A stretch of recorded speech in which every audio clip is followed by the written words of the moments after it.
नमस्कार, एक बार से फिर से स्वागत है आपका ब्रेकिंग टुडे पर। और अब हम पहुंच गए हैं अपने डेस्टिनेशन पर, जहां के लिए हम चले थे। सुबह आपसे हमने बताया था कि हम कतरनिया घाट जा रहे हैं। थोड़ी सी मायूसी ज़रूर हुई है यहाँ पर आने के बाद, क्योंकि जो एक्सपेक्टेशन थी वो पूरी नहीं हुई। आप देखिए पूरी नदी जो है, लास्ट टाइम जब मैं आया था तो ये पूरा पानी ही पानी था। और हालांकि हम तो घाघरा के नाम से जानते हैं इसको, लेकिन यहाँ पे जो नदी का जो इतिहास है ना, हमारे साथ एक बार फिर अजीम भाई आप इधर आइए। ये जो नदी है, एक तो अभी तो सूखी हुई है। और यहाँ से नेपाल कितनी दूर है अजीम भाई? देखिए, यहाँ से नेपाल सिर्फ 7 किलोमीटर की दूरी पर है। और जिस नदी की आप ये बात कर रहे हैं, ये प्योर पहाड़ी नदी है। अच्छा, समझे? ये कौड़ियाला नदी के नाम से मशहूर है, जिसका पानी बहुत स्वच्छ होता है और बहुत साफ पानी होता है। और इस वक्त जो आप ये देख रहे हैं कि ये सूख गई है, तो ये सूखी नहीं है। अच्छा। सबसे खास बात आपको ये बताएं कि ये डैम को साफ करने के लिए, नदी को साफ करने के लिए पानी को दूसरी तरफ कन्वर्ट किया जाता है। अच्छा। आप अभी आए होंगे, आपको रास्ते में एक बैराज मिला। हाँ। उस बैराज का ये सिस्टम है कि उस पानी को जिधर चाहे उधर मोड़ दें। तो अभी इस पानी को यहाँ से मोड़ के दूसरी तरफ कर दिया गया है। और आप आज से कुछ ही दिन बाद 20 तारीख को जब यहाँ दोबारा आएंगे तो दोबारा फिर उसी तरीके से नदी शादाब आपको मिलेगी। इसमें नाव चलती मिलेंगी। और इस नदी में एक सबसे बड़ी बात है कि लोग इस जंगली इलाके में डॉल्फिन का नाम सुन के बहुत चौंक जाते हैं। यहाँ पर इस नदी में 58 गंगेस डॉल्फिन है। अरे वाह! और ये 58 गंगेस डॉल्फिन बहुत बड़ी चीज है, क्योंकि अभी तक की जो रिसर्च है, पूरी दुनिया में 2000 के लगभग सिर्फ गंगेस डॉल्फिन हैं। पूरी दुनिया में? और 58 हमारे यहाँ, 58 आपके यहाँ पर है। अच्छा। और ये गंगेस डॉल्फिन ज्यादातर गंगा की जो छोड़ी हुई पानी है उसी में पाई जाती है, लेकिन ये घाघरा में पहली बार मिली है। अच्छा। और जब से ये गंगेस डॉल्फिन यहाँ पर आई हैं, तो चूंकि उस डॉल्फिन का ये मकसद होता है कि वो पानी को साफ करें, उसकी गंदगी को खाएं, तो यहाँ का पानी बहुत ज्यादा शुद्ध है। अच्छा। ऐसा पानी आपको कहीं नहीं मिलेगा जितना शुद्ध पानी यहाँ का मिलेगा। अरे वाह, बहुत बढ़िया। अजीम भाई के मिल जाने से एक फायदा हुआ है हमारा। धन्यवाद सौरभ को। देख लो भैया, हाई ही कर दो, ठीक है। सौरभ को थैंक यू कि अजीम भाई से मिलवाया इन्होंने। अजीम भाई यहाँ इस ज़िले के काफ़ी वरिष्ठ पत्रकार हैं।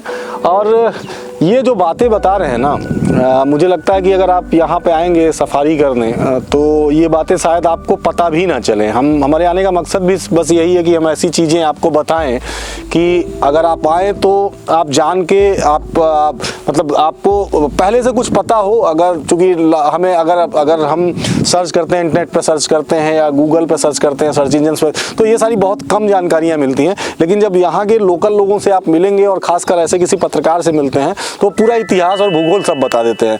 ये देखिए, यहाँ एक और ख़ास बात है कि यहाँ पे हमने लास्ट टाइम जब हम आए थे, तो ये चूँकि अब पानी चूँकि बता ही रहे हैं अजीम भाई की, वहाँ नहर से, वहाँ बैराज से इसको रोका गया है, तो यहाँ पे बहुत सारे घड़ियाल दिखेंगे आपको। हम लास्ट टाइम जब आए थे तो मुझे याद है कि यहाँ चूँकि नदी के जो उस पार का किनारा है, वहाँ से 7 किलोमीटर आगे से फिर नेपाल बॉर्डर शुरू हो जाता है। यानी हम ये समझिए कि भारतीय सीमा के एकदम बिल्कुल बॉर्डर पे हैं।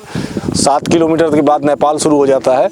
और उसके अलावा यहाँ पे एक नर्सरी भी है। अभी एक नर्सरी है जहाँ उसमें ले चलेंगे हम आपको, घड़ियाल दिखाएंगे। और तमाम लोग हैं। और कुछ खास चीज़ें आपको यहाँ की दिखाते हैं हम। ओके, ये अभी अपनी ब्रांडिंग कर रहे हैं भाई साहब। और यहाँ एक और ख़ास चीज़ बनी हुई है, ये हट्स बने हुए हैं, देखिए, ट्री हाउस। चलिए, ओके, धन्यवाद भाई साहब करेक्ट करने के लिए आपको। तो ये ट्री हाउस है। और सौरभ बाबू का प्लान ये है कि आज वो यहीं रुकेंगे और इसी पेड़ पर लटक के आज अपनी रात गुजारेंगे। लेकिन फ़िलहाल पर्यटन के दृष्टिकोण से अगर देखा जाए, कॉन्सेप्ट तो अच्छा है, बनाया गया अच्छा है, लेकिन अब कितने लोग रहते हैं यहाँ पे, कितने लोग आते जाते हैं, वो डेटा हमारे पास अभी नहीं है फ़िलहाल।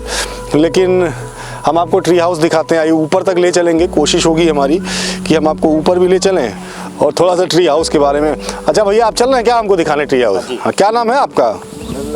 लल्ला भैया। चलिए, लल्ला भैया मिल गए हमको। लल्ला भैया हमें ले चल रहे हैं ट्री हाउस दिखाने। एकदम अद्भुत है भाई।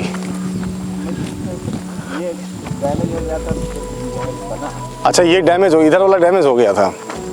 ओके, ये सेमल के पेड़ पर बना हुआ।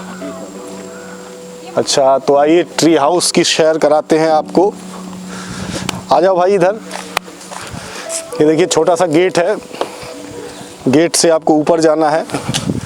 लकड़ी का बना हुआ ट्री हाउस। अच्छा, यहाँ अलग से भी सीढ़ी लगा रखी है आपने। ओके, शानदार ट्री हाउस।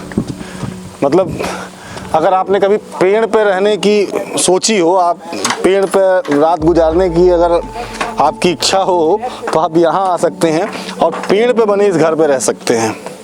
आइए दिखाते हैं आपको। ओके, बना तो दिया गया है ट्री हाउस, लेकिन मुझे लगता है कि थोड़ा सा इसकी जो देखभाल होनी चाहिए वो सही ढंग से नहीं हो रही है। ये देखिए, ये छोटा सा ट्री हाउस, मतलब पेड़ के ऊपर बना हुआ घर। यहाँ छोटा सा वॉशरूम भी है, ये बेड लगा हुआ है और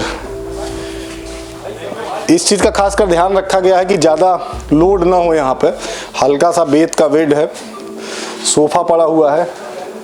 मुझे लगता है इन सब चीज़ों को अगर डेवलप किया जाए ना, इन सब चीज़ों को प्रसारित किया जाए तो जो टूरिस्ट हैं वो इधर ज़्यादा आएंगे। देखिए नीचे से तो हमें दिख रहा था कि ट्री हाउस है, लेकिन अब आप ऊपर की स्थिति देख लीजिए।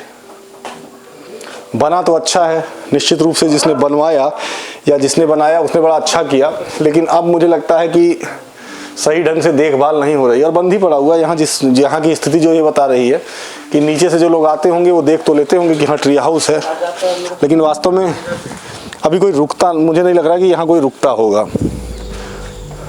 तो यहाँ से भी एक बार नज़ारा देख लीजिए आप। और अच्छा देखिए, ज़बरदस्त पेड़ के ऊपर ही पानी की टंकी है। मतलब वॉशरूम में पानी की ज़रूरत इतने ऊपर पहुंचाना भी अपने आप में ज़बरदस्त इंतज़ाम करने जैसा है। पेड़ के ऊपर एक छोटी सी पानी की टंकी रखी हुई है और वहाँ बगल में जो टॉयलेट है वो बना हुआ है और उसको फिर नीचे पाइप के थ्रू नीचे ड्रेन किया जाता है। तो लल्ला भैया, हमको लगता है बुकिंग तो अभी होनी नहीं होगी इसकी। अच्छा, ये बस ऐसे बना दिया गया है देखने के लिए। ये सिंपल मतलब सैंपल में मतलब मॉडल हाउस बना दिए गए हैं कि अगर आपको ट्री हाउस देखना हो।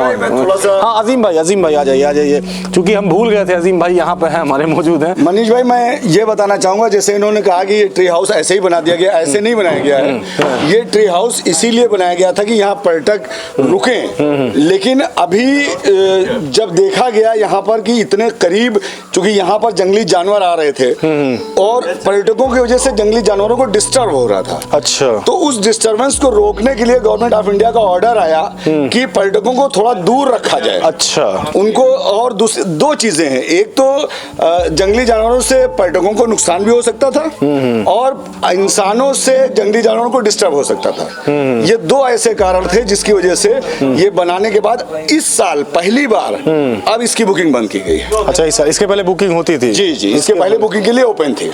मतलब ठीक है, चलिए, ये भी भाई उनका ये जंगल है और जंगल जाहिर तौर पे जानवरों के लिए है, जंगली जानवरों के लिए है, तो उनके क्षेत्र में आके अतिक्रमण करना ठीक नहीं है। तो लिहाजा इसकी वजह से मुझे लगता है कि इसे बंद कर दिया गया इस साल से, जैसा कि अजीम भाई बता रहे हैं। लेकिन फिर भी अद्भुत है भाई साहब, अपने आप में अलग कॉन्सेप्ट है ट्री हाउस। मैंने भी अभी पढ़ा था, इंटरनेट पे देखा था, रियल में नहीं देखा था, तो रियल में भी देख चुका। मनीष भैया भी है, मनीष भैया जरा इधर आइए। अरे ओहो, अरे फिर से ले लीजिएगा सेल्फी भाई। ये बताइए, ये ट्री हाउस आपने देखा और आपको जान के दुख नहीं हुआ कि पिछले साल अगर आए होते तो इसमें आप रात गुजार सकते? ये हमने मिस किया शायद। हम अभी जिम कॉर्बेट गए थे, वहाँ पे भी हमने देखा था ट्री हाउस था, पर वो तो नहीं, वो तो वॉच टावर था, उसे हम ट्री हाउस नहीं कहेंगे। पर ये कॉन्सेप्ट इतना बढ़िया है, मैं सीरियसली होता हूँ, इतना बढ़िया कॉन्सेप्ट। अगर काश इसमें होता, रुकने का होता तो बहुत शानदार रहती। और शाम को जब सूरज ढलता, मेरे ख्याल से भाई, तो उसका नज़ारा यहाँ से बहुत शानदार होता, बहुत खूबसूरत। नदी में पानी होता और इसमें रुकने की व्यवस्था होती, तो इस जो सफ़र है इसको कहते हैं 4 चांद लग जाने, वो भी 4 चांद लग जाता, फिलहाल 4 चांद लग जाता। और अब जो हमारा अंतिम पड़ाव था कतरनिया घाट, हम वहाँ पहुँच गए हैं और यहाँ का भी मतलब हमने सब कुछ दिखा दिया है। बस घड़ियाल बाकी है, चूँकि नदी में पानी नहीं है इसलिए हम घड़ियाल आपको नदी में नहीं दिखाएंगे। नर्सरी है यहाँ पर, उस नर्सरी में अभी आपको ले चलेंगे और वहाँ घड़ियाल दिखाएंगे। तब तक के लिए आप बने रहिए हमारे साथ और देखते रहिए ब्रेकिंग टुडे।